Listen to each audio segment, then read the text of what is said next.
नमस्कार दोस्तों, आप देख रहे हैं HW न्यूज और मेरा नाम है सोनू कनौजिया। क्या सरकारी न्यूज प्रसारक के जरिए अब आरएसएस की विचारधारा लोगों तक पहुंचाने का काम किया जाएगा? आज प्रसार भारती के एक ऐसे ही फैसले की हम बात करेंगे जिसको लेकर काफी चर्चा हो रही है। साथ ही हम आपको ये भी बताएंगे कि इस पर राजनेताओं के क्या क्या बयान आ चुके हैं। लेकिन उसके पहले मेरी आपसे अपील है कि आप इस वीडियो को बड़े पैमाने पर शेयर करें और साथ ही इस पूरे मामले पर अपनी राय हमें जरूर साझा करें। सबसे पहले आपको बताते हैं कि खबर क्या है। खबर यह है कि सरकारी सार्वजनिक प्रसारक प्रसार भारती ने दूरदर्शन और आकाशवाणी के लिए समाचार फीड की आपूर्ति के लिए वायर सर्विस हिंदुस्तान समाचार के साथ 2 साल का कॉन्ट्रैक्ट किया है। हालांकि ये नया कॉन्ट्रैक्ट नहीं है बल्कि पुराने कॉन्ट्रैक्ट को रिन्यू किया गया है। इसके पहले पीटीआई के साथ प्रसार भारती का कॉन्ट्रैक्ट था, लेकिन 2020 में इसे रद्द कर दिया गया था। अब आप सोचते होंगे कि हिंदुस्तान समाचार को लेकर इतना हंगामा क्यों मचा हुआ है। यहां यह जानने की जरूरत है कि हिंदुस्तान समाचार आखिर है क्या। हिंदुस्तान समाचार आरएसएस से जुड़ी एक वायर सर्विसेज है। आरएसएस क्या है यह तो आपको अच्छी तरह से पता है। हिंदुस्तान की स्थापना 1948 में शिवराम शंकर आपटे उर्फ दादा साहेब आपटे ने की थी। गुजरात के बड़ौदा में पैदा हुए पत्रकार आपटे का आरएसएस के साथ आजीवन जुड़ाव था और 1964 में जब विश्व हिंदू परिषद को बनाया गया था तो इसके संस्थापक महासचिव भी आपटे ही थे।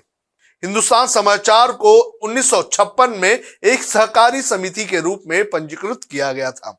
1975 में आपातकाल की घोषणा के तुरंत बाद इंदिरा गांधी की सरकार ने उस समय की 4 समाचार एजेंसियां PTI, United news of India, Hindustan समाचार और समाचार भारती का विलय कर एक समाचार एजेंसी बना दिया था। 1977 में चुनाव के बाद सत्ता में आई जनता पार्टी सरकार ने इस फैसले को पलट दिया, लेकिन इंदिरा गांधी की सरकार ने 1983 में फिर इनको निशाना बनाया।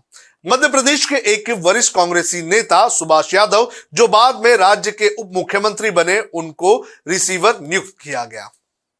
हिंदुस्तान समाचार ने सरकार के फैसले को चुनौती दी और 1999 में दिल्ली उच्च न्यायालय में मुकदमा जीता। इसके बाद आरएसएस के वरिष्ठ नेता श्रीकांत जोशी ने एजेंसी को पुनर्जीवित करने के प्रयास किए और इसे फिर शुरू किया। प्रसार के सीईओ गौरव द्विवेदी ने रविवार को दी इंडियन एक्सप्रेस को बताया कि हिंदुस्तान समाचार के साथ हमारा एक पूर्व अनुबंध था जिसे इस महीने नवीनीकृत किया गया है। प्रसार 2017 से परीक्षण के आधार पर हिंदुस्तान से फीड ले रहा था, जबकि एक अनुबंध के लिए बातचीत जारी थी। सूत्रों के मुताबिक सरकार को 2019 के लोकसभा चुनाव के दौरान एहसास हुआ कि हिंदुस्तान समाचार अंग्रेजी या हिंदी में मूल सामग्री प्राप्त करने के बाद थोड़े समय के भीतर कई भाषाओं में समाचार सामग्री जारी करने में सक्षम था। इस फैसले पर राजनेताओं का क्या कहना है ये भी आपको बता देते हैं। केरल के मुख्यमंत्री पिनराई विजयन ने सोमवार को नरेंद्र मोदी सरकार द्वारा दूरदर्शन और आकाशवाणी के लिए समाचार एजेंसी हिंदुस्तान समाचार को एकत्र समाचार स्रोत बनाने के कथित फैसले पर नाराजगी जताई। विजयन ने एक ट्वीट किया और उसमें कहा कि हिंदुस्तान समाचार संघ परिवार से जुड़ी एक समाचार एजेंसी डीडी नेशनल और आकाशवाणी के लिए एकमात्र समाचार स्रोत बनाने के लिए उठाया गया कदम समाचारों को भगवा बनाने और असहमति को चुप कराने का एक प्रयास है। ऐसी सांप्रदायिक योजनाओं का विरोध करने के लिए धर्मनिरपेक्ष और लोकतांत्रिक ताकतों को एकजुट होना चाहिए। विजयन ने कहा कि विश्व हिंदू परिषद के संस्थापक महासचिव और आरएसएस नेता शिवराम शंकर आपटे ने समाचार एजेंसी हिंदुस्तान समाचार शुरू की थी, जो संघ परिवार के लिए काम करती है। सीपीआईएम के राज्यसभा एमपी ए रहीम ने ट्वीट करके कहा कि रिपोर्टों के अनुसार केंद्र सरकार संघ परिवार से जुड़े हिंदुस्तान समाचार को प्रसार भारती का एकमात्र समाचार स्रोत बनाने की योजना बना रही है। केंद्र सरकार द्वारा ये भगवाकरण का प्रयास प्रसार भारती सामग्री की तटस्थता और निष्पक्षता के लिए हानिकारक है। एक तरफ केंद्र सरकार बड़े बड़े कॉरपोरेट्स को न्यूज चैनल चलाने की खुली छूट दे रही है और अब सरकारी न्यूज एजेंसियों का भगवाकरण करने की कोशिश की जा रही है। लोकतंत्र के चौथे स्तंभ पर इस दो तरफा हमले का पुरजोर विरोध किया जाना चाहिए।